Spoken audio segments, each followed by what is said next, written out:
নমস্কার বন্ধুরা, আজকে আরও একটা লাঞ্চের মেনু নিয়ে চলে এসেছি। তো বাড়িতে কি কি রান্না হয়েছে দেখাচ্ছি। তো এখানে হয়েছে অড়হরের ডাল। এটা গোটা জিরে, শুকনো লঙ্কা ফোড়ন দিয়ে টমেটো নুন হলুদ দিয়ে এই অড়হরের ডালটা বানিয়েছে।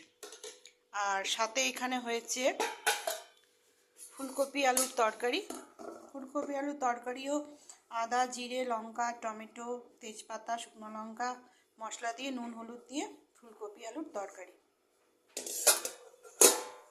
আর এখানে হয়েছে পেঁয়াজকলি ভাজা, মানে পেঁয়াজকলির পকোড়া।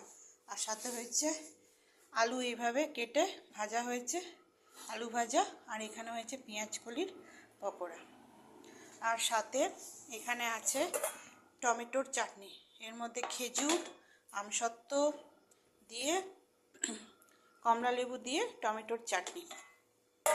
আর এখানে হচ্ছে কালো আঙ্গুর।